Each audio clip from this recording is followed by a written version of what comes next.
నమస్తే అండి, welcome back to Mahesh వాళ్ళు. ఈరోజు మనం బ్రౌన్ రైస్తో వెజ్ ఫ్రైడ్ రైస్ చేసుకుందామండి.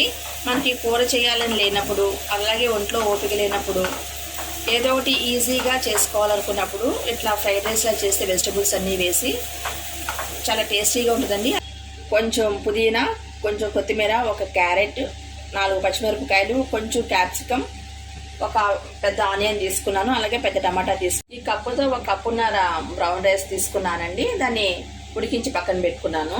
పాన్ పెట్టి ఆయిల్ వేసానండి. ఆయిల్ హీట్ అయింది. నేను ఒక 3 ఇలాచీ వేసాను, ఒక 3 ఇంచులు దాల్చిన చెక్క, అలాగే ఒక 4 లవంగాలు, ఒక అనాస్ పువ్వు, ఒక స్పూన్ అల్లం వెల్లుల్లి పేస్ట్ వేస్తున్నాను. ఆనియన్స్ వేస్తున్నాను, అలాగే పచ్చిమిరపకాయలు వేసి కొంచెం ఫ్రై చేయాలి. ఉల్లిపాయలు ఫ్రై అయినాయండి. ఇప్పుడు క్యారెట్ వేస్తున్నాను. క్యారెట్ కొంచెం ఫ్రై అవ్వాలి. ఇప్పుడు క్యాప్సికమ్, టమాటా కూడా వేసి ఫ్రై చేయాలి. ఈ వెజిటబుల్స్లో ఒక 1/2 స్పూన్ వరకు సాల్ట్ వేస్తున్నానండి. సాల్ట్ వేస్తే త్వరగా మగ్గుతుంది. మనం ఉడికించి పెట్టుకున్న రైస్లో ఒక 1/2 స్పూన్ వరకు సాల్ట్ వేసి మొత్తం కలుపుకోవాలండి. మనం కొత్తిమీర, పుదీనా తీసుకున్నాం కదండి, అందులో తీసుకున్నట్లు ఒక సగం ఇప్పుడు వేయాలి. ఇంకొంత ఉంచితే తర్వాత రైస్ చేయటం కంప్లీట్ అయిన తర్వాత అప్పుడు వేసుకోవచ్చు. కంప్లీట్గా ఫ్రై అవ్వాల్సిన అవసరం లేదండి.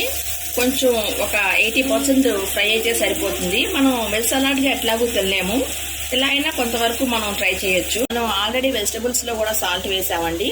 ఆ 2 కలిపి ఒకసారి మనం సాల్ట్ చెక్ చేసుకోవాలి. మనం ఇలా ఫ్రైడ్ రైస్ చేసినప్పుడు అందులో కొంచెం పెప్పర్ పౌడర్ కూడా వేస్తే మంచిదండి. పుదీనాను, కొత్తిమీర ఉంచాం కదా, అది చివరిలో మనం దాని మీద వేసేయాలి. ఇప్పుడు మంచి ఫ్లేవర్ వస్తుంది. కలర్ఫుల్గా మన రెసిపీ అయితే రెడీ అయిపోయిందండి. ఈ ఫ్రైడ్ రైస్ మన అన్నం మిగిలినప్పుడు కూడా ఇలా ప్రిపేర్ చేసుకోవచ్చండి. వట్టిగా అన్నం పెడితే పిల్లలు తినరు, ఇట్లా ఫ్రైడ్ రైస్గా చేస్తే పిల్లలు ఇష్టంగా తింటారు. ఈ రెసిపీ మీకు నచ్చింది అనుకుంటున్నాను. Thank you for watching.